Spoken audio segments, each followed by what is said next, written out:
We live in times when faith and spirituality have become very inflammable. Don't put them in the same basket. Okay, let's talk about faith first. We live in times when faith, for certain, has become a very inflammable, easily politicized conversation. If faith should have been personal today, it's not. Today you actually have decisions taken in the name of somebody's faith being injured. So you mentioned food right now. I read somewhere that you said there's nothing religious about the act of food, just eat what you like. No, I Eat didn't say what's that. good for you? I said eat what's good for you. Okay, eat what's good for you. It's a very different thing. Okay, I correct myself. Eat what's good for you. But today we have a highly politicized conversation around banning beef in the name of faith. It's definitely not good for you to eat it. Beef or any meat? I'll come to that. Finish. Okay, so I'm offering that as one example of how I see a politicized conversation taking place around faith. How do you reconcile the faith of a large number of people with questions of individual liberty? I know I have read that you like books written by Salman Rushdie. We were the first country to ban him, again in the name of faith. How do we reconcile faith with individual liberty? See, it's always been said, faith moves mountains. Yes, but it freezes your mind. But the greatest crime you can do on this planet is to move a mountain. You should not move a mountain, it should be where it is. It is not just dropped from somewhere, it's grown because of various forces functioning in a particular way. Phenomenal activity has happened to build a mountain. You should never move a mountain. But people with frozen minds always want to move a mountain. Okay, having said that, when we say faith, it's an import for this culture. We have never had faith in this culture. You must look back little beyond 1,000 years since we've been under occupation. Here we have been told always, your life is your karma. Karma means action. Whose action? Your action. So what we are saying is, your life is entirely your making. There is no someone sitting up there and managing this for you. This is entirely yours. But for every action that you perform, whether physical, mental, emotional, energy-wise, whatever kind of action you perform, there is bound to be a consequence. If you're ready for the consequence, do whatever. If you're going to cry about the consequence, control the action right now. Based on this, now you came to food. See, the food consumption has been looked at very carefully in this country. If you just bring this back, the world will be healthy, do you understand? Here we have identified different type of people, what they should eat. If you're doing menial jobs, how you should eat. If you're doing trading, how you should eat. If you're into spiritual process, how you should eat. If you're into education, how you should eat. Why this is each person needs a different type of building of the body. You want to run 100 meters next to Mr. Bolt, what kind of food you should eat? You just want to work in Delhi, what kind of food you should eat? You want to think in a certain way, what kind of food you should eat? For all these, we have very clear prescriptions. Now, when it comes to food, what it means is, we are taking another life, whatever that is, it may be plant life, animal life, whatever. You're taking another life, ingesting it, and you have to make it your life. That's a whole thing. What is your life, what is that life, if you look at it? All life on this planet is coming from the earth. This body is also the same soil, this is also same soil. If there is a earthworm, that is also same soil. But see how it has become, how this has become, how that has become. If I give you… you like a mango or a banana? Mango. Mango. I know, you're ruling the state right now. Now, if you eat a mango, this mango becomes a woman in you. If I eat a mango, the same mango becomes a man in me. If a cow eats a mango, the same mango becomes a cow in the cow. Why is this happening? There is a certain information or software in you. Whatever you eat, it transforms it into a woman. If I eat, it transforms it into a man. If a cow eats, that becomes a cow. So, every life is happening the way it is happening because of a certain dimension of information, or in modern terminology, let's call it software. There is a certain software, which is an arrangement of information.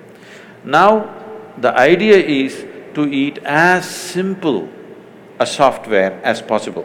If you eat that kind of life, which is a very simple software, your ability to override that software and make it entirely a part of you is very good. As that software gets complex, more and more complex, your ability to integrate it goes down. So especially if it's a creature which has some sense of thought and emotion, if it has emotion, then you should not eat it. This is the understanding. An animal which has any emotion displays certain emotions, especially if it displays emotion which is near to human emotion, you should not eat it because it will not integrate itself, that animal nature will start manifesting itself. Or in other words, in India, today maybe in cities people do not know, you see in the villages, people have very intimate relationship with the cow.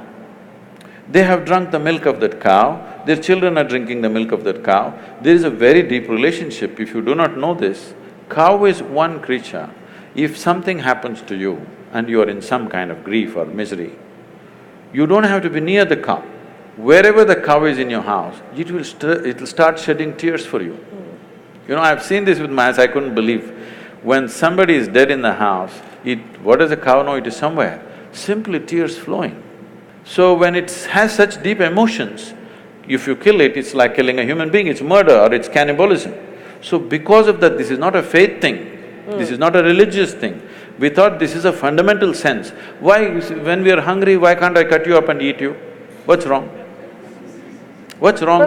But what you're saying should be about many more animals than just the cow. Yes, of course. And when it becomes about only the cow, then there is certainly a perception that it is a political decision or a religious decision. No, I'm not talking about whatever the laws. This is not about people getting up and saying it's cruel to be a meat eater. That would be a different argument.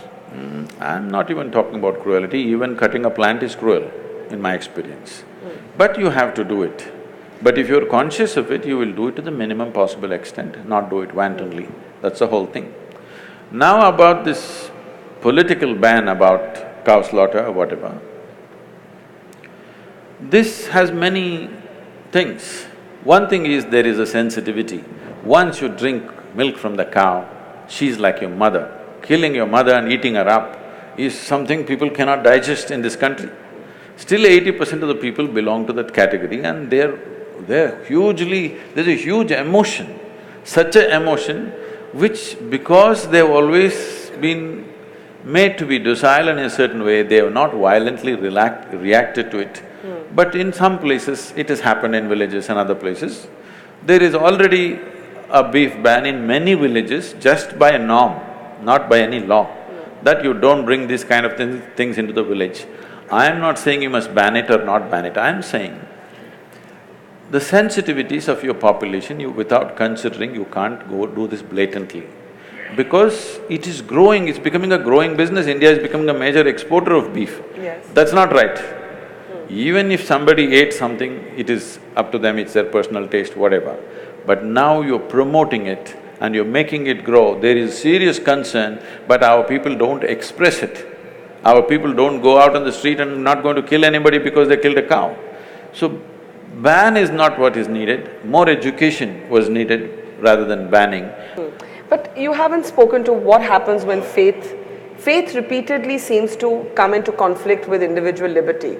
The banning of books. There were people killed in Paris because they were seen to have mocked, the Prophet Muhammad and so on. So where does this end? Where do we stop violence and politics in the name of religion? If you want that to stop, you must understand this. You're saying today, it's not today. In the last 2000 years, this is the history of the world. Continuously it's happening all over the world. Suicide bombers are a new phenomenon? Well, you've forgotten about the crusades and the other things which have not been reported in history. Hundreds of millions of people have been killed in the name of God, all right? It's new to us here, but even here, thousands, hundreds and thousands have been slaughtered in northern part of India just because of the faith that they belong to when the invasions happened. Nobody writes about it because we never took the pen and wrote, somebody wrote history for us the way they like it. Because all history is sponsored by kings. They wrote the history the way they want and they said they're great emperors. But what they did was absolutely terrible. So you need to understand, faith is a new thing to us. When I say new, in this country which has 15,000 years of history behind us, 1,000 years is new for us. We've still not come to terms with it, we're still struggling with it. But struggling within ourselves, not creating a struggle on the street, because that's not our nature, because here always we've been drilled into us, whatever you do, there'll be a consequence for you. Even if you come back another life, it won't leave you, it'll come back to you. This has been told, this controls people, this is a tremendous technology, please understand this. And it's not simply a fake thing, it is a real thing. Everything that you think, feel, act, there is a consequence. Not because there is somebody thinking he must give you a reward or a punishment. It happens in your own chemistry.